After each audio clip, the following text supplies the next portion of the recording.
After leaving the city of Shunem, the prophet Elisha went to the city of Gilgal, where the land was suffering from famine.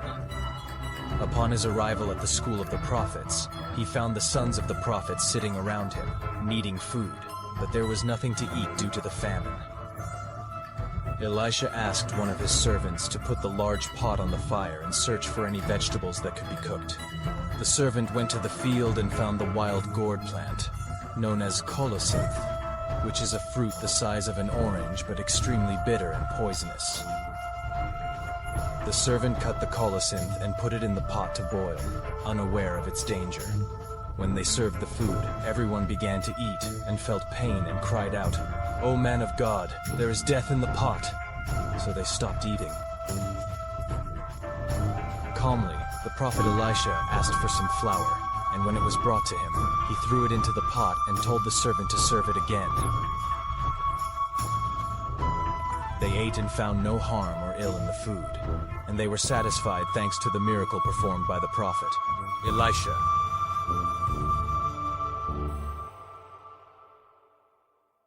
One day, a man from Baal Shalisha came and brought a first fruits offering to the man of God, consisting of 20 barley loaves and some roasted grain.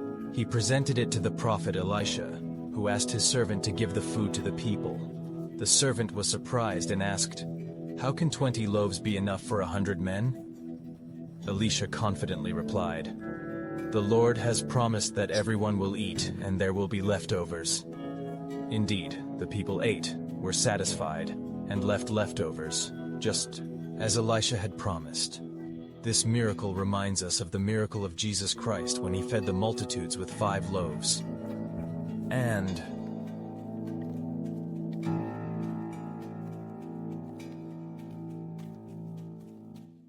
2 fish. After this, the journey of Naaman the Syrian, the commander of the army of Aram, began. Naaman was suffering from leprosy, which had no cure at that time. He was a man of great importance, but felt helpless due to the disease that was ravaging his body and threatening his status. Naaman heard about the prophet Elisha, who was famous for his miracles and ability to heal, through an Israeli girl who worked as a servant in his house. This girl told him that there was a prophet in Israel who could heal him. After much thought, Naaman decided to ask his king for permission to go to Israel to seek healing. The king of Aram sent a letter to the king of Israel, accompanied by valuable gifts, requesting Naaman's healing. When the king of Israel received the letter, he was filled with panic and suspicion, tearing his clothes as a sign of grief and anxiety, wondering how he could heal Naaman, as he had no power to do so. The king thought this request was a trap from the king of Aram to provoke a war. When the prophet Elisha learned of what had happened, he sent a message to the king, asking him to send Naaman to him to show the world that there is a prophet in Israel. Naaman arrived at Elisha's house with his luxurious chariot and accompanying army, expecting a reception befitting his status. However, he was surprised when Elisha did not come out to meet him, but instead sent his servant with a message asking him to wash in the Jordan River 7 times to be healed. Naaman was angry at this simple request and felt insulted, wondering why Elisha did not come out personally to meet him. He thought that the rivers of Damascus, like the Abana and Pharpar, were better than all the waters of Israel. He was about to leave in anger, but his wise servant said to him, "Our master, if the prophet had asked you to do something great, would you not have done it? How much more then, when he tells you to do something simple?" After some hesitation, Naaman decided to try it. He went to the Jordan River and dipped himself in it 7 times as Elisha had instructed. When he came out of the water the 7th time, a miracle occurred. His skin was completely healed and became as smooth as a young child's. Naaman returned to Elisha's house filled with gratitude and amazement.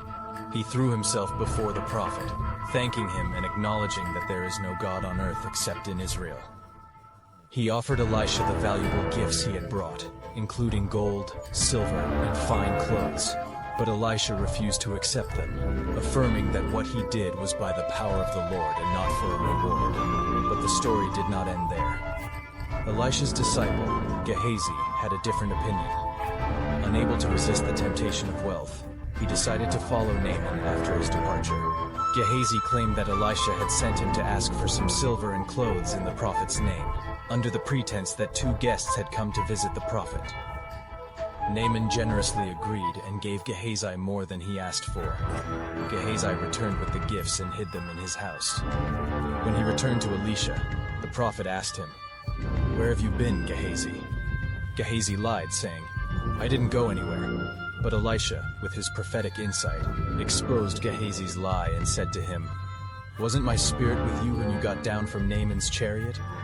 You took the money and clothes, so Naaman's leprosy will cling to you and your descendants forever." Thus, the story ended with a powerful lesson about faith and humility, and how greed and deceit lead to ruin, while honesty and faith bring blessings and healing.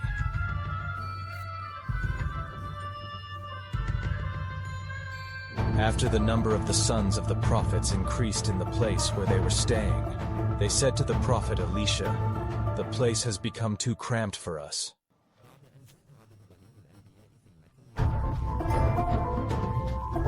What do you think about going to the Jordan River to get some wood from there and build a larger place for us?"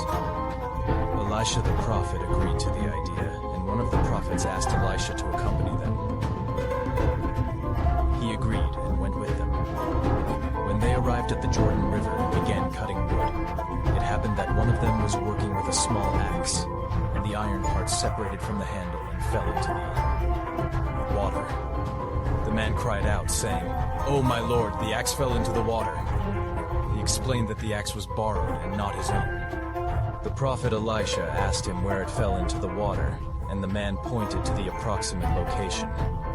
Calmly, the prophet Elisha took a small piece of wood and threw it into the water, and when he did so, the iron piece floated to the surface. Elisha said to him, "Go now and take it from the water." At one point, the king of Aram, known as Ben-Hadad, decided to wage war against Israel. He gathered his army leaders and presented them with a military plan to set an ambush for the Israeli army at a specific location in Israel. The prophet Elisha was aware of this plan thanks to a revelation from God, so he sent a messenger to the king of Israel to warn him not to pass through that place. The king of Israel did not believe it at first, so he sent spies to check the land and found that Elisha's warnings were true. These events repeated several times, with Elisha revealing the plans of the king of Aram to the king of Israel, which provoked the anger and rage of the king of Aram. He gathered his army leaders and asked them who might be a spy for Israel. Then one of the leaders, who had witnessed the miracle of Naaman the Syrian, replied that there was no spy among them, but that the prophet Elisha was the one who informed the king of Israel of everything, even what was said in their bedrooms. The king of Aram decided to get rid of Elisha, so he sent an army to find his location. They discovered that he was in the city of Dothan, so he sent a large army at night to besiege the city. When Elisha and his servant woke up in the morning, the servant saw the massive army surrounding the city and was terrified. But Elisha calmed him, saying, "Do not be afraid, for those who are with us are more than those who are with them." Then Elisha prayed, asking God to open his servant's eyes to see the divine protection. The servant saw the mountain full of horses and chariots of fire around Elisha.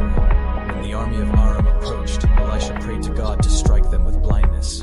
God answered his prayer, and Elisha told the army, "You are in the wrong place. Follow me, and I will lead you to the man you are looking for." Elisha led them to the city of Samaria, and when they entered the city, Elisha prayed for God to open their eyes, and they discovered they were in the midst of the Israeli army. The king of Israel asked Elisha if he should kill them, but Elisha refused, saying, "Do not kill them. Instead, provide them with food and drink so they can eat and return to their master." Indeed, they prepared a great feast for them, and afterward they returned to the king of Aram.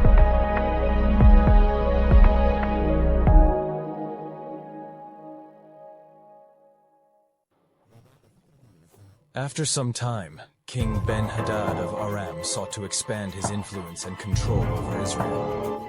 He gathered his powerful army and decided to besiege the city of Samaria, the northern capital of the kingdom of Israel. The siege lasted a long time, leading to a cutoff of food supplies to the city. The situation inside Samaria became dire, and famine spread until people reached the brink of despair. Under these harsh conditions, there was nothing for sale in the city, except a donkey's head for 8 pieces of silver, and a handful of dove's dung for 5 pieces of silver. People were eating anything they could find. Even dogs and cats were not spared. One day, 2 women came to King Jehoram, complaining about an unbelievable problem. One of them said, "My lord, I agreed with this woman that we would eat my son today and eat her son tomorrow. So we cooked my son and ate him, and when it was her son's turn, she hid him." The situation was extremely horrifying and indicative of the desperation people had reached. Upon hearing this story, King Jehoram tore his clothes in extreme grief and anger. Underneath, he was wearing sackcloth as a sign of deep mourning and austerity. In the midst of this crisis, the king blamed the prophet Elisha for the disaster, perhaps because he had previously warned him of the Lord's wrath due to idol worship. The king decided to send a soldier to kill Elisha, but the Lord revealed to Elisha what was being planned. Elisha was sitting with a group of elders in his house when he said to them, "The son of a murderer has sent someone to cut off my head. Do not open the door for him." King Jehoram realized his rashness and followed the soldier himself to Elisha's house. When the king arrived, Elisha announced an astonishing prophecy. "By this time tomorrow, a seah of flour will sell for a shekel, and 2 seahs of barley at the gate of Samaria." This prophecy seemed impossible in the midst of severe famine. One of the king's close officers scoffed, saying, "Even if the Lord opened the windows of heaven, could this happen?" Elisha replied, "You will see it with your own eyes, but you will not eat any of it." That night, there were 4 men with leprosy living outside the city due to the contagious nature of their disease. They were suffering from the same severe hunger and decided to embark on a desperate adventure. "If we enter the city, we will die of hunger, and if we stay here, we will also die. Let's go to the enemy's camp. If they kill us, we lose nothing, and if they spare us, we will get food." The 4 men sneaked into the Aramean army camp at night, but they found the camp completely empty. The Lord had made the Aramean army hear the sounds of chariots and a great army coming. They thought the king of Israel had hired the Hittite and Egyptian kings to fight them, so they fled in panic, leaving their tents, horses, and all their provisions behind. The 4 men were astonished by the scene and began to eat and drink until they were full. Then they gathered gold, silver, and clothes and went to hide them. But they realized that what they were doing was wrong in light of the suffering of the people of Samaria. One of them said, "We should not keep this to ourselves. We must tell the city." They returned to Samaria and informed the gatekeepers of what had happened, and the king was informed. At first, the king thought it was a trick by the Arameans, so he sent some soldiers to check the camp. When the soldiers returned confirming the news, the people of Samaria rushed to the Aramean camp to gather the spoils. The next day, what Elisha had said came true, as food prices dropped significantly, and a seah of flour sold for a shekel, and 2 seahs of barley for a shekel. As for the officer who mocked Elisha's prophecy, he was placed at the city gate to organize the crowds. But the hungry masses trampled him to death, fulfilling Elisha's prophecy that he would see the abundance with his eyes, but not eat any of it. It is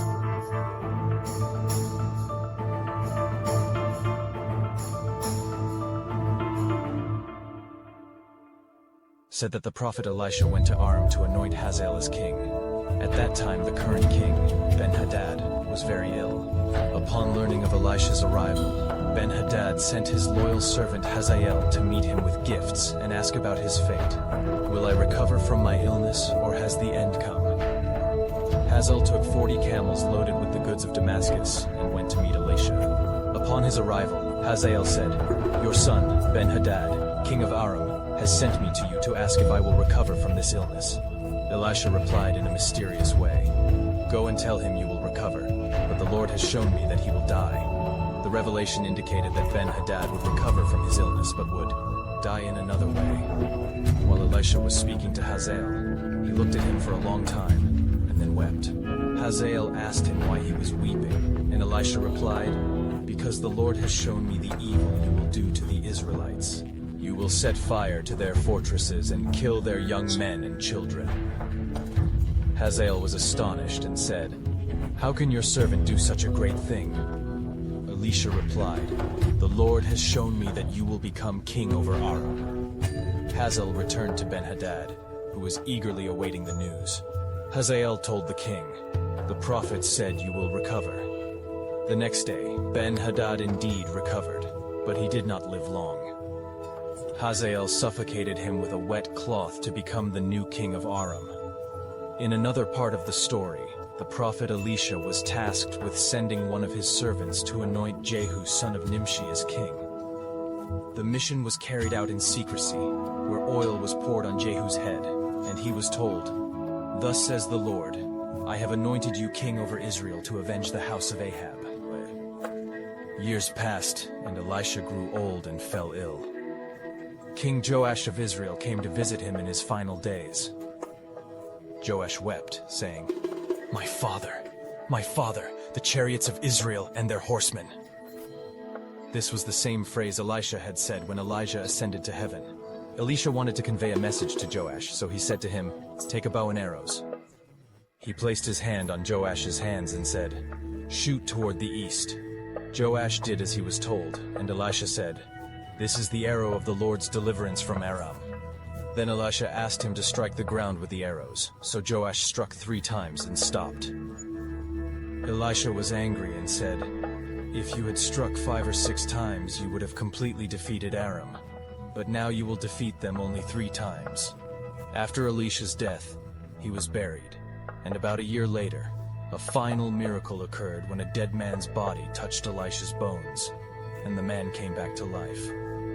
This was a sign that the Lord uses the bones of his saints to perform miracles.